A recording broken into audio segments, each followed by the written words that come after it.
Good morning. We can do a little more than that. Good morning, Carnegie Mellon. Good morning. Thank you very much. My name is Gina Casalino, and I'm the Vice President of Student Affairs and Dean of Students here at Carnegie Mellon. Thank you. And it's so good to be in a room with families and with students once again here at Family Weekend, as we welcome you from around the world, both here on campus and those of you who are able to join us also from around the world via our live stream link. Family Weekend is an annual tradition where students and families and university leadership and our faculty have a chance to experience life at CMU together, and for family members, for you to learn about the university, resources that we have here to help your students' successful journey through their college years. Parents and family members, you are such wonderful partners to my faculty and staff and academic colleagues, leadership colleagues, as we support your students through that journey and we champion them through the rewarding and exciting times, and even when the inevitable life challenges present. We are here to connect with you and to be a resource to you as we champion your students together. Last year's Family Weekend program was entirely virtual as we navigated the impacts of COVID-19. So it's especially meaningful to join together with you and a record number of families who are joining us here, over 2,000 here this weekend in Pittsburgh. President Jahanian has asked me to personally convey his warm welcome to each of you for this weekend's activities. Although he wishes he could be with all of us here today, he is taking some time to be with his family after they suffered a personal loss. President Jahanian looks forward to engaging with you at future events here on campus and virtually in the months and years ahead. But for now, he sends his wishes for a wonderful weekend as you and your student connect with one another and with the CMU family. I'm now very pleased to introduce our Provost, Dr. Jim Garrett. Provost Garrett is a 3-time alumnus of Carnegie Mellon University, earning his bachelor's, his master's, and his PhD degrees from the College of Engineering, where he's also served as a faculty member, department head of the Civil and Environmental Engineering Department, and was dean of the college before assuming the provost's role.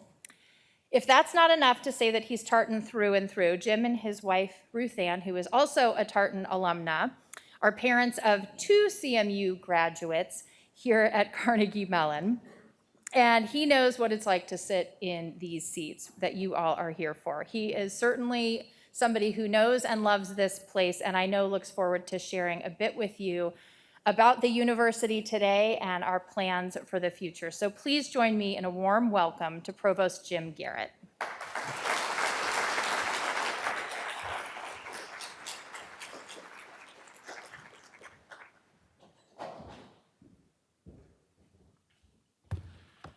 Thank you for that very warm introduction, Gina, and thanks to you and your team for making this weekend's festivities possible. Good morning and welcome to Carnegie Mellon University's Family Weekend.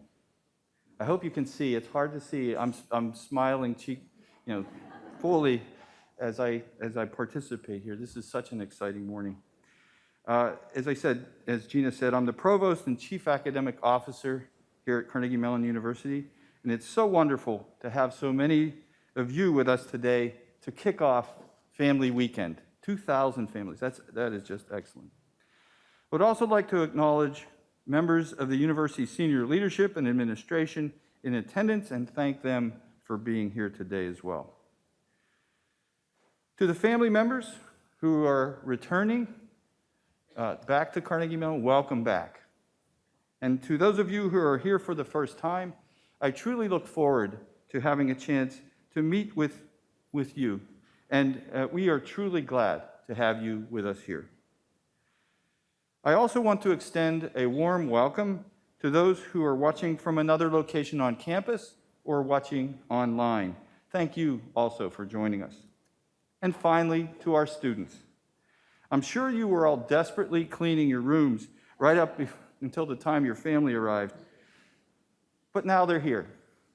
So let's relax, have some fun, and show your family what makes this place special. No matter where you are, I hope you can feel the current of excitement that runs through this campus, fueled by the intense curiosity of our students and our faculty. We blend diverse ideas and perspectives with a desire to have a positive impact in the world. And equally important, I hope you come to appreciate that CMU is more than just a collection of classes, academic majors, and departments. We are a community dedicated to the personal and intellectual growth of our students and connected by a shared passion for learning, discovery, and creative expression. At Carnegie Mellon, we want to change the world. Our research and education are aimed at real-world outcomes that benefit real people. Here, we work together to take risks, solve problems, and think big. If you hadn't heard the phrase yet, and I bet you know what I'm going to say, but it's not actually that phrase. If you haven't heard the phrase yet, I know you soon will. That is so CMU. We have our own way of doing things here, and not only is that okay, it's something we celebrate. Carnegie Mellon is a place where you can be your most authentic self, and students, I sincerely hope you embrace that during your time here. During orientation week, and Alexis and I were just talking about this, during orientation week, the energy here on campus was palpable as we gathered in person for the first time in a long time. That energy has continued to build through the first half of this semester, and I'm sure it will continue as we proceed. I feel that same energy today as I see all of you here, excited to dive into a weekend of activities and events that celebrate the CMU student experience and showcase some of the things that make this community so special. The leaders of this university, President Johanian and myself included, have been filled with optimism and a profound sense of gratitude to see our students back in the classroom. This year, we had a record-breaking number of applicants for the incoming class, and we welcomed 1,904 students to the 2025 class, our largest class yet. Our students hail from 45 states and 39 countries. They're made up of 11% first-generation students, 18% underrepresented minority students, and for the fourth year in a row, women make up at least 50% of the overall incoming class. As we resume on-campus engagement, science-driven and evidence-based approaches continue to guide our pandemic safety protocols. We're a highly vaccinated campus with more than 96% of the population being fully vaccinated. And we continue to enforce mitigation protocols to protect our community. This includes the requirement for everyone who steps on this campus to be wearing facial coverings indoors or outdoors if they can't maintain social distancing. We're also one of the few universities without a medical school to have set up our own on-campus asymptomatic testing lab for COVID-19. All students, faculty, and staff have free access to this testing, in addition to offering symptomatic tests at our University Health Services offices. I can't tell you how proud I am of our students for taking their role in COVID mitigation so seriously. Every day, they demonstrate their commitment to the health and well-being of their peers and to this community. While the pandemic has posed unprecedented challenges, we have met them with agility, finding new ways to deliver meaningful educational experiences. For many of the lessons that we learned during this time, we are going to continue to implement them and seek new and innovative ways to continue to do so. This period of transition back to on-campus activities, both inside the classrooms and beyond, has been truly invigorating. This is an exciting time at Carnegie Mellon as we also celebrate progress that had been planned long before that spring of 2020. For example, we recently completed our multi-year renovation project of classrooms and learning spaces across the Pittsburgh campus. A total of 87 spaces received upgrades to advance technology-enabled and hands-on learning. In addition, the Hall of Arts opened to stoke the creativity of faculty and students in the arts and humanities. These improvements are benefiting all CMU students right now. The COVID-19 pandemic has imparted a great deal of lessons to us, including underscoring the value of an immersive residential college experience, especially in building connections and community. So we're very proud to have made significant progress to enhance our students' residential experience with the opening of our newest residential hall at 5th and Clyde this fall semester. And as you may have noticed, we've begun to construct a new residence hall at the corner of Forbes and Beeler just down the street, which will be for our upper class students. These residential spaces will continue to strengthen our neighborhood concept, nurturing a holistic student experience that reaches beyond traditional residential living. In addition to the enhancements to learning and residential living spaces, we continue to invest in the holistic student experience. This includes breaking ground this year on the new CMU Highmark Health, Wellness, and Athletics Center. The 160,000 square foot building will, for the first time, unite critical student well-being services under one roof on this campus. The new center will include space for University Health Services, counseling and psychological services, and CMU's intercollegiate athletics program. It will also house wellness and mindfulness programming, recreational sports, religious and spiritual life activities, and sports medicine. At CMU, we believe all students should find success in their academic studies, graduate on time, and embark on a meaningful career. But we don't expect every student to automatically know how to do all those things. So we've created spaces for our students to deepen their understanding of themselves, how they learn, and how to share their knowledge with others. For example, the Student Academic Success Center provides academic coaching, subject-specific tutoring, effective communication strategies, accommodations for students with disabilities, and language support for multilingual learners. We also strive to promote access to a CMU education through a variety of initiatives. One example has been expanding programs such as Tartan Scholars, which is designed to support high-achieving student leaders with limited resource backgrounds. This year, we welcomed 130 first-year Tartan Scholars, our third and largest cohort. With the support of key partners and sponsors, Carnegie Mellon researchers and thought leaders are advancing strategic priorities in technology and societal impact. A $75 million grant from the Richard King Mellon Foundation will help us advance a decade-long Future of Science initiative and open a new state-of-the-art science hall in 2026, as well as the nation's first academic cloud lab on a university campus. The R.K. Mellon Foundation has also committed $75 million to establish a new robotics innovation center and $30 million to expand the work of the Manufacturing Futures Institute. Both are located at Hazelwood Green. The entire community is excited by the model that we are developing at Hazelwood Green, which is a 178-acre riverfront brownfield site just a few miles from our main campus.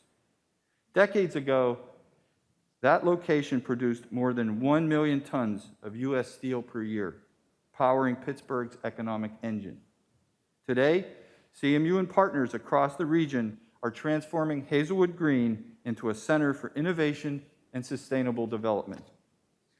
These recent gifts in support of the CMU ecosystem at Hazelwood Green represent a transformational investment in our science and technology leadership, in a more vibrant future for the Hazelwood neighborhood, and in Pittsburgh's ongoing economic renaissance. We are also investing in new cross-disciplinary centers, such as the Center for Shared Prosperity, which leverages the university's research to help address barriers to equity and foster economic empowerment in the greater Pittsburgh region. This is a new model for university-community collaboration and will draw upon the university's strengths in science, public policy, in data science, public policy, technology, and the social sciences. The Center for Shared Prosperity is also an expression of our ongoing commitment to embed our foundational values of equity and inclusion across the university, including in our research, education, and societal impact. This new center was made possible by a $30 million grant from the Heinz Endowments. And just last month, we announced the establishment of the Hoskinson Center for Formal Mathematics in the Dietrich College. The center, made possible by a $20 million gift from cryptocurrency pioneer Charles Hoskinson, will advance mathematical research by improving global access to knowledge and resources for mathematics researchers, educators, and learners. These are just some of the exciting initiatives that are both shaped by and shaping our academic community. We continue our efforts to confront racism and enhance diversity, equity, and inclusion across the university by building a framework for inclusive excellence. For example, all administrative and academic units are enacting DEI strategic plans. This year, we also welcome Dr. Wanda Hedding Grant as our inaugural Vice Provost for Diversity, Equity, and Inclusion and Chief Diversity Officer. Dr. Hedding Grant and her team are engaging our community to enact real and lasting change in how CMU addresses racism, classism, sexism, and the language of othering as it exists in our campus community. There's so much to be inspired by at Carnegie Mellon, and this is a pivotal time, and I encourage our students, all of our students, to seize every opportunity this new academic year offers to them.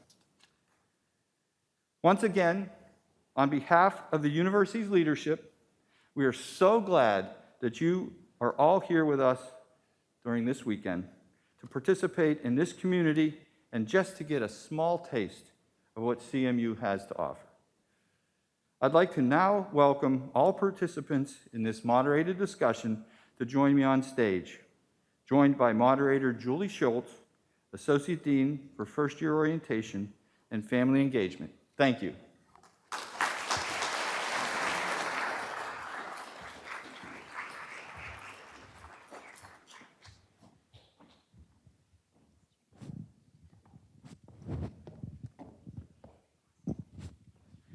Well, thank you, Dr. Garrett, for those great remarks. I think we heard a lot of wonderful updates about what's happening across the university and are excited to talk a little bit more about what we're seeing and hearing from our students. So again, I'm Julie Schultz. I'm the Associate Dean for Family Engagement, and my team works a lot with parents and family members. As I was checking in folks yesterday, a lot of people were like, oh, I get your emails. So this is the face with the name, and it's nice to see so many of you here. I'm joined by three panelists. So you already met Dr. Garrett, our Provost and Chief Academic Officer, and you met Gina Casalino in the introduction, our Vice President for Student Affairs and Dean of Students. And I'd like to introduce Alexis Ozimak. She is a current student. She's a senior studying in Dietrich, and among many leadership roles that she's had across campus, she's currently our student body president. So we're excited to have her here to share her perspective. So we're here just to talk about what's new and what's going on across campus. And we did invite parents and family members to pre-submit questions to us for this panel. So thank you to all of you who sent something in. We use those to shape the conversation that we're going to be having for the rest of this morning's program. So to start things off, just want to be broad and ask each of you what you're seeing and hearing from our students and on campus this semester so far. So Gina, we're going to start off with you. Sure, happy to talk about what life is like on campus.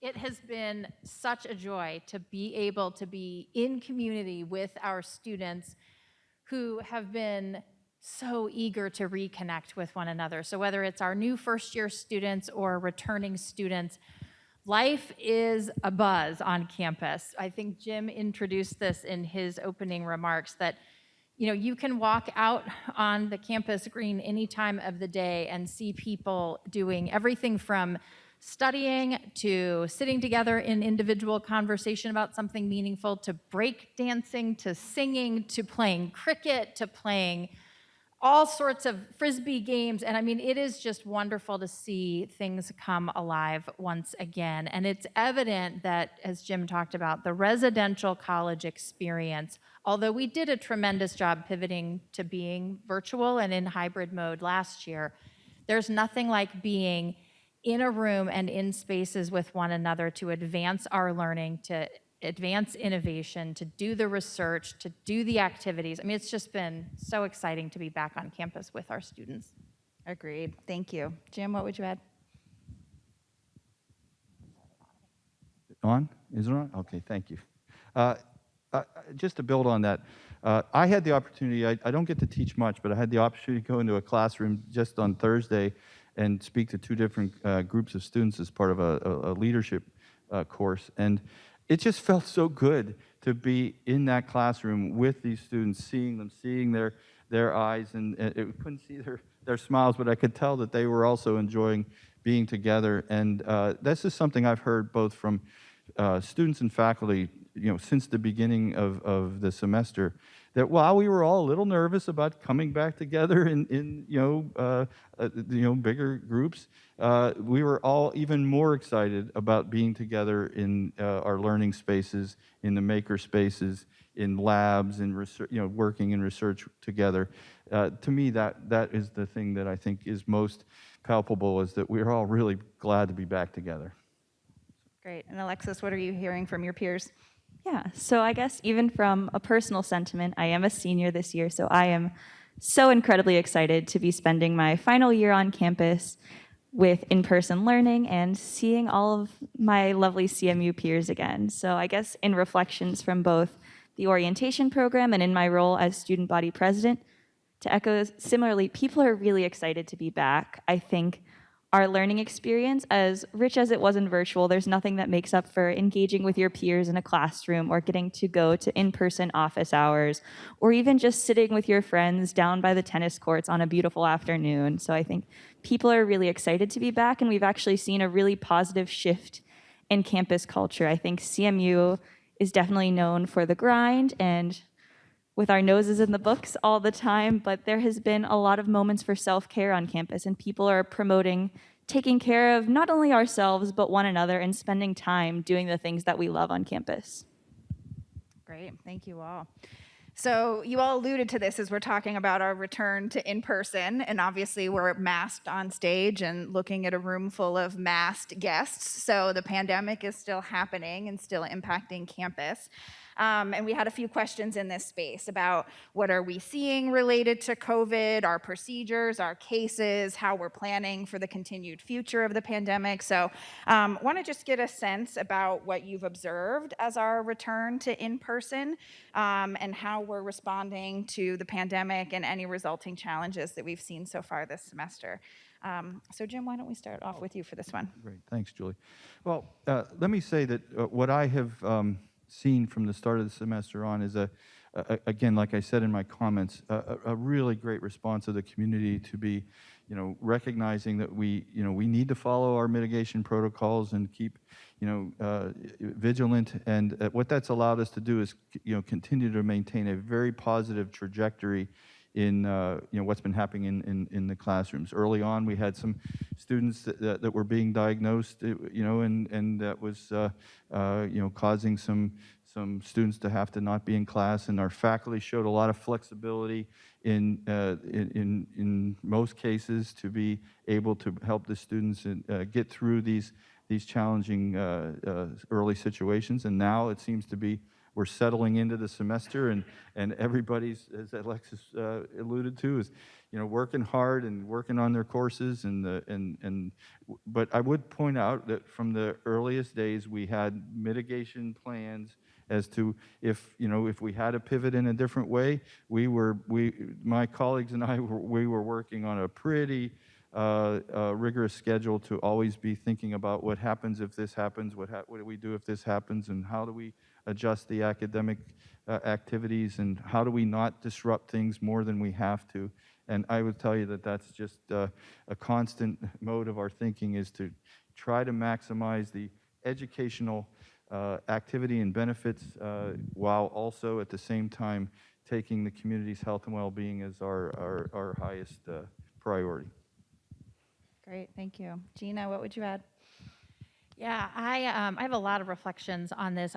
First I will say to Alexis and to her predecessors in student leadership roles, we partnered from the very beginning days of the pandemic with student government voices, with the leadership of the Faculty Senate and our staff council to really, as Jim has talked about, pivot on a dime and move into virtual right away in the spring of 2020, and then plan for the hybrid experience last year. And I would really credit our success in doing so as seamlessly as we have to our students who are extraordinary, both in helping us think about how we could do this as seamlessly as possible, and an incredibly dedicated faculty and staff who have worked day in, day out for months on end to be responsive to the changing conditions. Everybody in this room has lived through this, and it has been such a partnership across our faculty, our staff, our students, and our senior administration that has just been,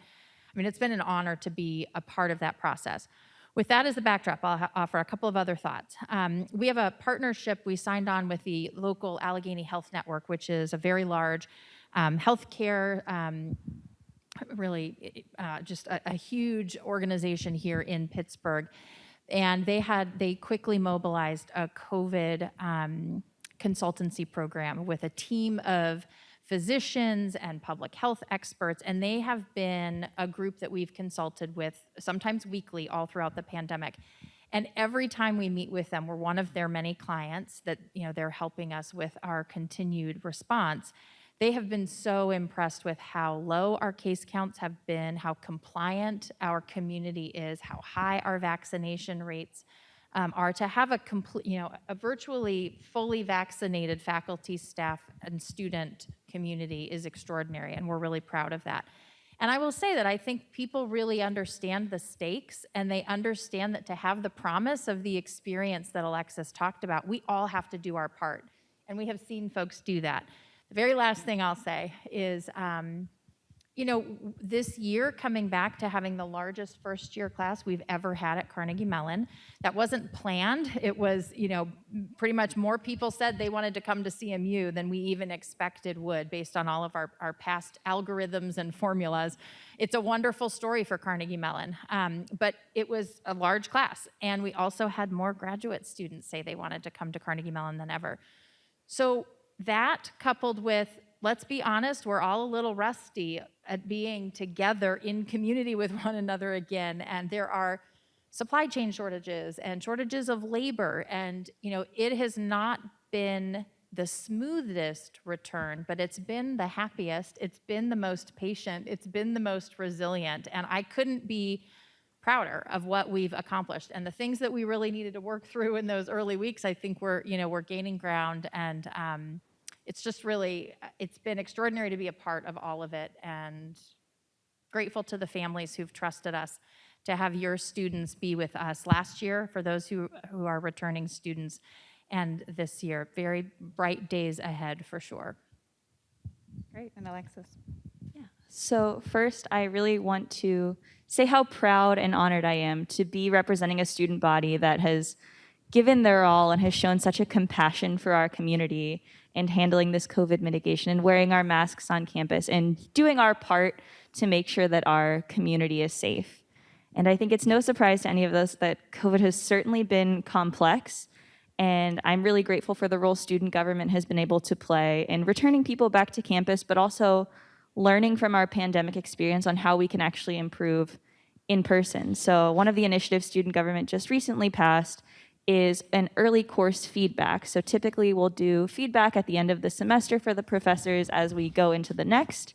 But with the challenges of virtual learning and COVID, we implemented early course feedback, which is being done right around this time. And what that allows for is for students to communicate with their professors for a more dynamic learning structure, and their professors can better understand the needs of what students are going through on a day-to-day basis. I had an experience with this in my own class. One of our professors was teaching solely in person, but because of course feedback and because they were so willing to hear out students, we now have more of a hybrid model that allows people to learn at whatever level they're comfortable with. I think the financial impacts of COVID are certainly something we understand as well. But again, a really great opportunity we had working with our student senate is we were able to offer funding for different course materials, textbooks, art supplies, little gadgets in engineering, whatever it may be. We were able to financially support people as we return to campus because there's so many layered challenges. And I'm really thankful for the support administration has given us moving forward in these return to campus initiatives. Great. Thank you all for those reflections. I think we heard a lot of good things about some of the challenges that we have been experiencing, some of the innovations that have come out of this time of the pandemic, and pervasively just how excited we are to all be back together. For families who are interested in diving a little deeper into the university's COVID response, I do want to share that we have a webinar planned for this Wednesday, October 13th, as a part of our Tartan Family webinar series, where we'll be hearing from some additional university leaders who really work in the COVID space and on our responses. So if you want to take a deep dive into that topic, we have that available later this week. So the next question that I want to ask is related to academics. We had a few families submit questions on that topic, and as many of you know, we're at a busy part of the semester, maybe wanting even more time with your student this weekend than they have available because of studying and course obligations. So I want to hear from all of you what advice you have for academic success, self-care, balance, and how our family members can help support students on their academic journey. So Alexis, I'll ask you to start and give us the student perspective. Yeah, so I think one of the biggest misconceptions a lot of us deal with is that life is separated into these very specific, isolated categories, like academics is here, social life is here, exercise is here, but I found that the best approach in my time has really been dynamic and combining those. One of my favorite stories to tell is I'm in international relations and politics, and there's an introductory class everyone kind of takes whenever you're in that major. And we had formed a little study group to prepare for the exams. And I'm proud to say not only are the two people I studied with my freshman year two of my closest friends, but they are actually also my student body vice president and my constitutional advisor. So I think one of the biggest things with academics is you don't have to isolate that into its own experience. It really does offer a lot of opportunity for social and professional engagement. And I think that has been one of the most rewarding things because you have someone who always is there to support you, engage with, and understands what you're going through. In terms of parental support and academics, it can be hard. I know my parents, quite frankly, are in very different fields than what I study. So I'm explaining some of these concepts and they're like, yeah, okay, sure. But one of the biggest things that they always did for me is knowing when I wanted advice versus knowing when I just needed someone to listen. So maybe at the end of the day, I just needed to talk about a tough class I was dealing with, and they were all ears, or I was deciding on which classes to take, and they helped me kind of think about my interests and where I wanted to go. So being that person that they can turn to, not only for advice, but just to be heard as well. I think self-care is also a really big portion of this. And while that doesn't look the same for anyone, my biggest kind of way to go about it is, as much as I like to say yes, I also know when I have to say no, because prioritizing your physical and mental well-being is what allows you to say yes in the long run, I think. So those would be my kind of biggest insights as a student to academics and self-care. Great, thank you. Jim, what would you add? Well, those are excellent pieces of advice, Alexis. What I want to say is that Carnegie Mellon is the kind of a place, I was just talking with some parents before the event, that really provides an amazing cornucopia, that's an appropriate term to use this time of year, right? I mean, of activities and opportunities, and there's so much that students can engage in. And what's important is that they recognize, this is a phrase I'm well known for saying, you can do anything, and we can do anything, but we can't do everything. And I think it builds on what Alexis said, that, we have to be understanding, what are our priorities, what do we want to be trying to do, and if you try to do everything, you'll find yourself in a frustrated state. And so, I really encourage folks to be thinking about, what is it that they want to get out of their educational experience, and each person will have their own journey through Carnegie Mellon. I saw it with both of my kids too, that they took very different paths, and both took very different paths than my wife and I did, and that's okay. And there's a great, there are many different ways to succeed here at Carnegie Mellon. But one of the things that I want to really emphasize that's so important is for folks to recognize there are many, many academic support services that are available through our Academic Student Success Center. I mentioned them during my talk, and I just want to raise them up again because so many times in a place like Carnegie Mellon where many of the students were, tops in their class, and so they didn't necessarily have to ask for that much help when they were in their high school years. It's okay, please impress upon your students or the students that are here, know that it's okay to seek out help. It's okay to ask for help. It's in fact a sign of strength as opposed to what might be perceived as a sign of weakness. I have learned this over and over every day in the provost's office, how there's so many different ways I can request help as I am doing my job, and it really is something that I think is important for our students to know and to familiarize yourself with the resources that are available. I don't know that I could add anything to this. I think that those reflections are terrific. And maybe I'll spin it just a little bit of a different way. I also got to talk with some families as we were starting. And Carnegie Mellon is a place where it is important for you to make decisions and prioritize where you're going to spend your time, because there's a panoply of options and you could spend all day and not sleep. And that is certainly not what we want to recommend in any way, shape, or form. But I will say that it is also a place where you can explore and be curious intellectually about things that may not be what you came to study at Carnegie Mellon. And I think seizing those opportunities, whether it's through academics or even by exploring what your good friends are doing and learning a little bit about something that, at Carnegie Mellon, we don't do everything. We only do what we can do very, very well. And the problem solvers of today and tomorrow's biggest societal challenges are here at Carnegie Mellon. They are rubbing elbows in the classroom and out of the classroom with each other. And I think to the extent that you can really encourage your students and for the students in the room to be curious about what you're learning and the opportunities that are in front of you, I think that just makes the learning just more fun. And I think it helps situate what it is that we're here to do at a college education that is going to be important in the world as our students leave Carnegie Mellon. So I absolutely agree, balance, don't do too much, but be curious about the things that maybe weren't what you were coming to do, just so that you can have an opportunity to have such a well-rounded experience overall. That's great. Thank you all. And just as a quick follow-up, since we are talking about kind of academics and well-being and balance, Gina, would love if you could spend a moment and just share with families, like if there is a concern that a student's having that's raising the alarm bells and they're feeling like they need to support their student in getting that concern addressed or resolved, what advice would you offer? Yeah, thanks for the cue, Julie. So I could talk for the next 20 minutes, I'm not going to, about all of the resources and supports that we have at the university, both to be responsive to concerns, but also to help build the habits of mind that support well-being and that support, individual holistic wellness.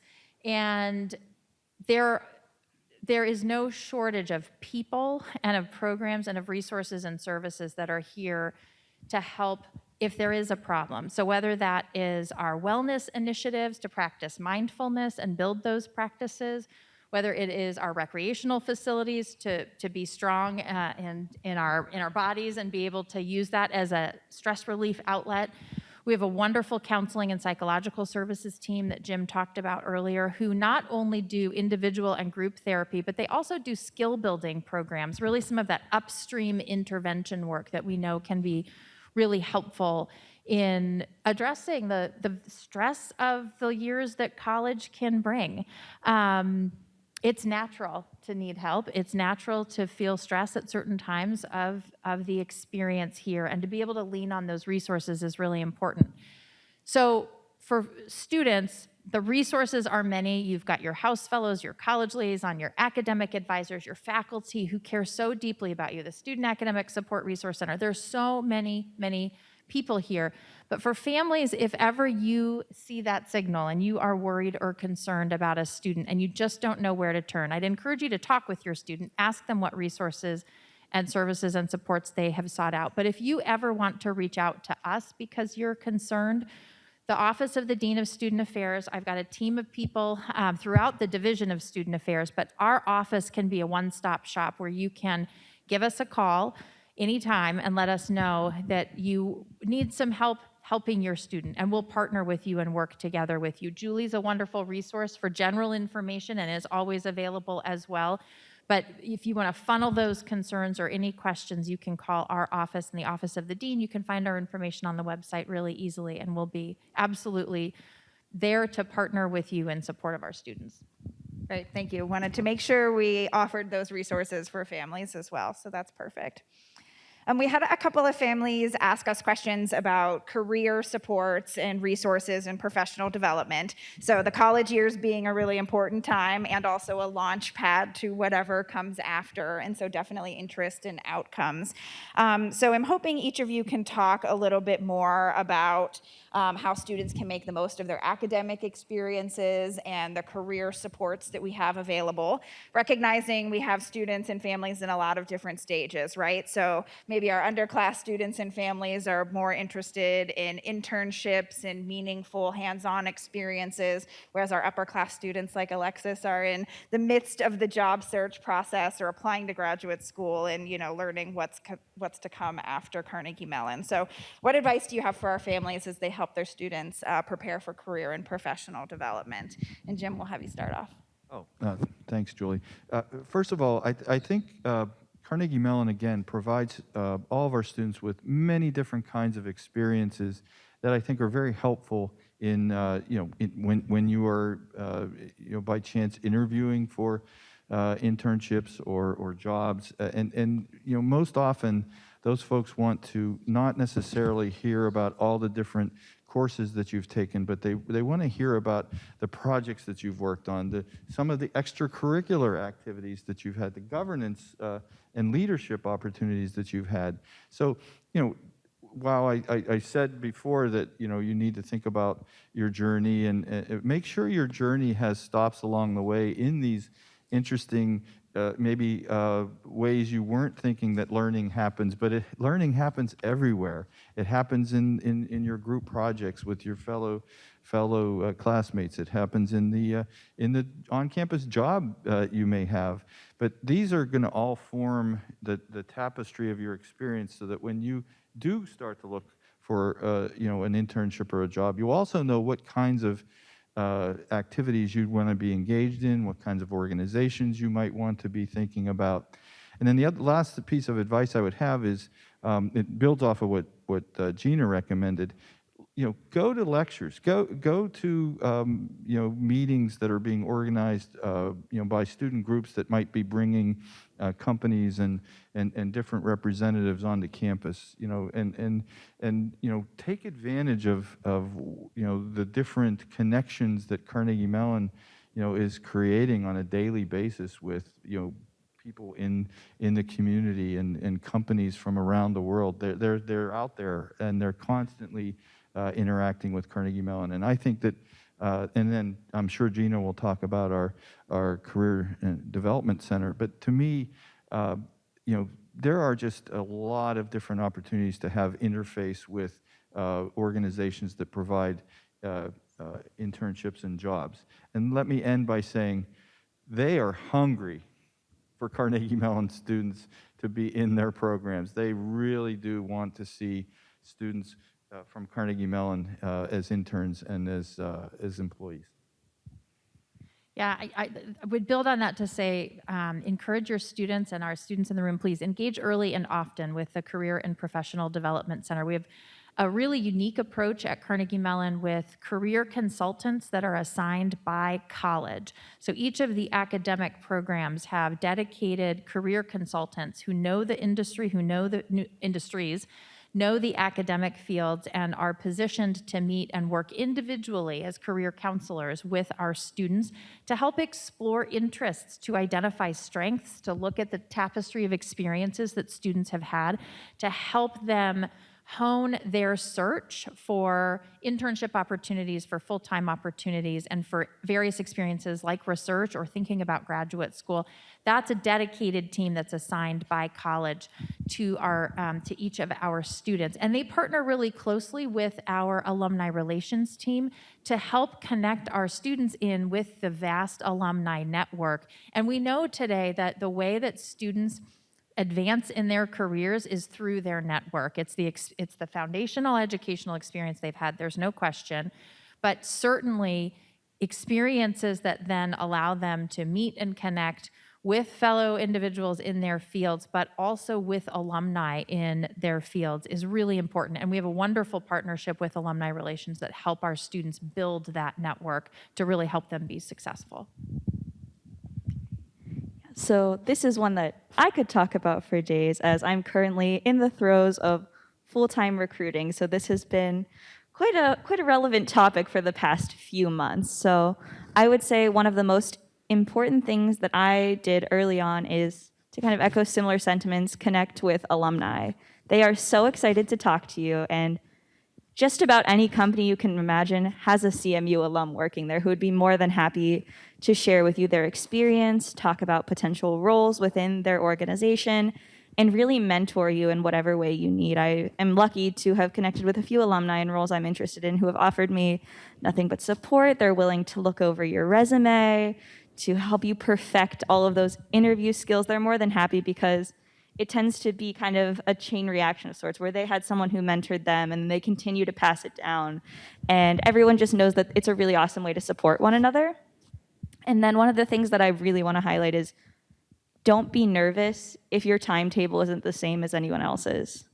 There's typically a really intense recruiting season in the fall, and as someone whose internships were always hiring in spring, I would get really nervous and question whether or not I was doing enough. Was I applying on time? Did I have all my resources together? And put a lot of internal pressure on myself to make sure I stacked up to my classmates. But I realized at the end of the day that not everyone's path is the same, and my recruiting timetable might not be the same, but the skills I have are just as equally important no matter how you go about applying them, whether you're hired in the fall or the spring or you want to continue into graduate school. Your timetable is the one you work on that's best for you, that's going to lead you where you want to be. And it's a hard one to escape as you see everything kind of going on around you, but knowing in your heart that you are meant to be exactly where you are, I think, is the most important thing. And then finally, it's tough, but put yourself out there, going and talking to as many people as you can, shaking hands, connecting with them on LinkedIn, just sending a message, anything you can do to really get insight from other people I have found to be by far the most helpful opportunity. And then talk about your experiences that are not necessarily work. I was telling Julie earlier that I was in an interview yesterday, actually, and some of the experiences I have highlighted most are that I had with student government and orientation. And they're very different from the roles that I'm applying for, but it's those fundamental skills of project management and teamwork and communication and collaboration that really make you a strong candidate as you enter whatever comes after your 4+ years. Great. Thank you all for the good advice. And for folks who are looking to dig into this topic a little more, the Career and Professional Development Center is doing a session this afternoon during Family Weekend, and they are also a frequent flyer in our webinar series. So we will see them later this fall and this spring for you all to connect more with that group. So just a couple of questions left, some fun ones to end on. First is we have a lot of students and families, again, as we've been talking about return to in-person, who haven't seen all of our campus traditions and programs in their full format yet. So if you had to pick one or two experiences to recommend for our students, or that families could encourage their students to take part of, what would you recommend? So Alexis, why don't we start with you? Yeah, so one of the quintessential unique CMU experiences is that of our spring carnival. So we have Booth, which is when a bunch of student organizations on campus essentially build like themed houses all across campus. It's amazing to see. It gets done so quickly. They build these and there's electrical and they're all beautifully designed. And it's really amazing to go and see each organization's unique approach to whatever the spring carnival theme is for that year. And then another really fun tradition that happens during this time is buggy, which if you're a Pittsburgher like myself, you automatically associate with a shopping cart. But it is actually these tiny little pods that people go in and they race and they're pushed by a team all around the roads towards the back of campus. And it's a really, really cool competitive event that is so uniquely CMU. And Carnival offers just a really great way to see not only our rich campus traditions, but also the creativity and innovation of our students showcased in a really fun, exciting way. So that is my must-see. I have friends who don't go to Carnegie Mellon and are actually hoping to come visit for Spring Carnival just so they can see this amazing tradition we put on every year. Great. Gina, what would you recommend? Sure. In the fall, the first Friday of November, we have a day called Tartan Community Day. We take a day off of classes where we pause business as usual and bring the whole Tartan family together, faculty, staff, students, to really reflect on and enjoy one another in community, to think about the themes that Alexis talked about earlier, about well-being, about what it means to be part of this community, and to really have a series of fun activities, but also activities that help promote well-being and balance. So that will happen the first Friday of November. The other thing I would really encourage people to do is to take a look around and decide what you can be engaged in that supports your fellow Tartans, whether it's Tartan athletics. Come out to a game. It's so fun to cheer on fellow Tartans. Go to a School of Music performance. Go to the School of Drama. The future Broadway stars, they're performing right here on the stage here at Carnegie Mellon in the School of Drama. So we'd love to see you come out and enjoy all of those activities. And Jim? And, I can't, it's hard to add to what Gina had a couple of my ideas, the drama programs and the sports events. I, too, encourage you to engage in the concerts and plays and the games. They're lots of fun. I'd also like to plug the University Lecture Series. I think we bring in some really amazing, thought-provoking speakers to that series, and I really encourage students to engage. We do get a lot of student engagement, and I think you'll find it very enjoyable to be hearing these different perspectives. And I would add a lot of the university lecture series are live broadcasts, so our parents and family members can sign up and take advantage of the amazing speakers that we bring to campus too. So thank you, great suggestions. And last question, just want to end with what advice you all have for our parents and family members as they continue their CMU journey and as they support their students during their time here. So Jim, why don't we start with you?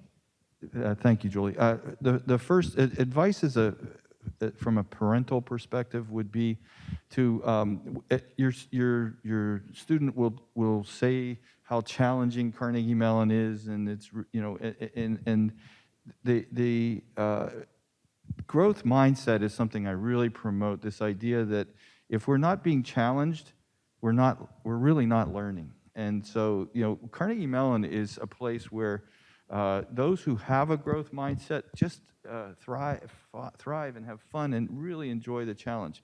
For those that are on that journey of developing a growth mindset, it's maybe a little bit more frustrating at times that the challenge might seem like it's pointing out that they need to learn more. The answer is yes, that's fine. That's why everybody's here. So promoting this concept that if you're being challenged in class and learning, that's a good thing, and that should continue. As a former student, What I would say is I would come back to, this is where I think I learned this phrase in the first place. I said it before, that we can do anything, but we can't do everything. And I would really advise, and in fact, some of what Gina said, some of what we should be doing is broadening our portfolio, going and looking and doing things that we might not normally have done. I think that's a high priority. But again, we can only do so much, and we need to be taking care of ourselves. And then finally, as an administrator, I would say my advice would be to, feel excited about what is happening at Carnegie Mellon and be a part of that and try to contribute in any way you can to be helping Carnegie Mellon being this exciting place for everybody in this community. Thanks, Jim. Gina, what advice do you have? I guess I would just pick up on the curious theme that I shared for our students. And if families and parents can just be curious about your students' experience, ask open-ended questions. Ask them, what are you learning? What classes are really sparking your imagination? What faculty have you connected with?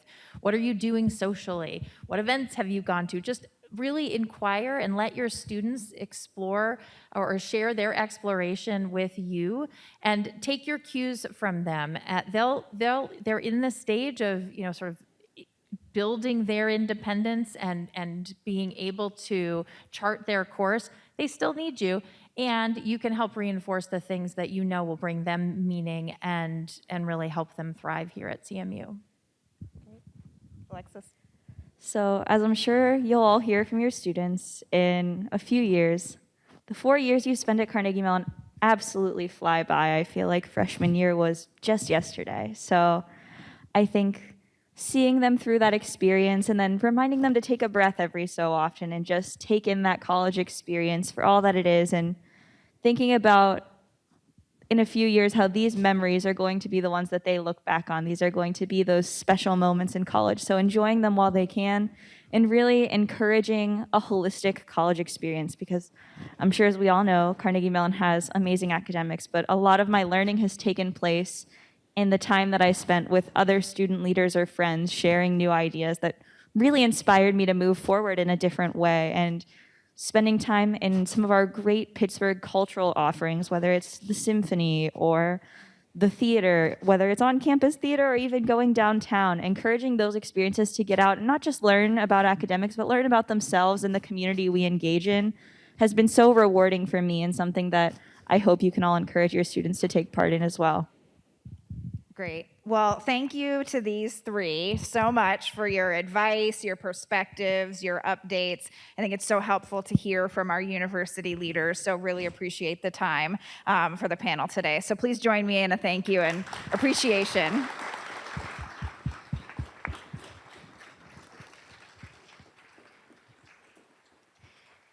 And for all of you as families, as you head out, we do have a small edible gift that we would like to have you take with you. So we have Scotty cookies that have been hand decorated by one of our alumna, who is also the parent of 2 CMU graduates. Her name is Mary Jo Dowling, and she's the owner of Frosting and Crumbs. So hope you all enjoy the sweet treat as you head out, and hope you enjoy the rest of Family Weekend and all the activities you have planned. Thanks for joining us.